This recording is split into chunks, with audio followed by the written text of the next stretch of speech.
Welcome to our lesson on relative frequency. In statistics and probability, understanding how often something happens compared to the total is a fundamental skill. Today, we will explore what relative frequency is, how to calculate it, and the different ways we can express it, such as proportions and percentages. First, let's define frequency. In the world of statistics, frequency is just a fancy word for a count. It simply answers the question, how many times did a specific event occur? For example, if you count 12 tally marks, the frequency is 12. Before we can find the relative frequency, we need one more piece of information, the total count. This is the sum of all the items or events we are observing. Here, we have 4 red dots and 6 blue dots. If we add 4 plus 6, we get a total count of 10. We often call this total n. Now we have the two ingredients we need for the formula. Relative frequency equals the frequency divided by the total count. Think of it as a comparison. We are looking at the part divided by the whole. This tells us how large a specific group is compared to everything else. One of the most useful things about relative frequency is that you can write it in 3 different ways. First, as a fraction, which comes directly from the formula. Second, as a decimal, which you get by performing the division. And third, as a percentage, which you find by multiplying the decimal by 100. Let's look at a concrete example to make this clear. Imagine we have a bag with 10 balls inside. There are 5 red balls, 3 green balls, and 2 blue balls. The total number of balls is 10.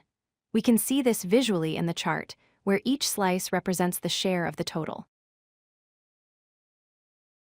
Let's calculate the relative frequency for the red balls. We start with our formula, frequency divided by total. The frequency of red balls is 5 and the total is 10.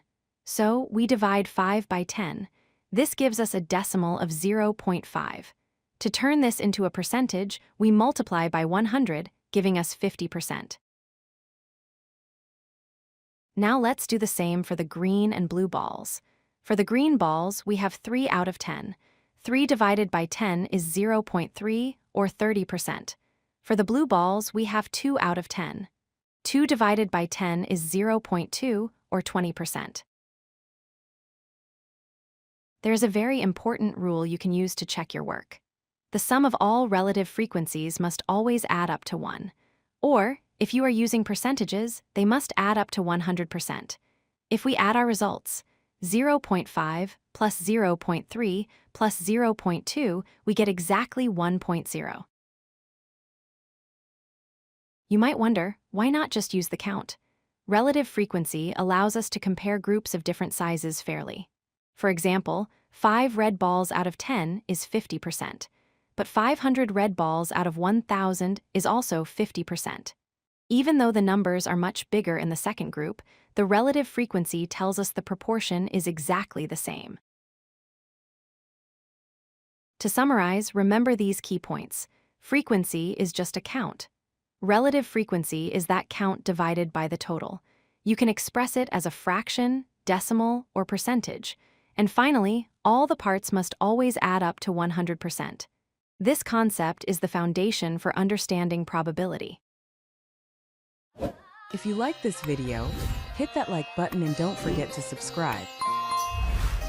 Visit CodeLucky.com for more such useful content.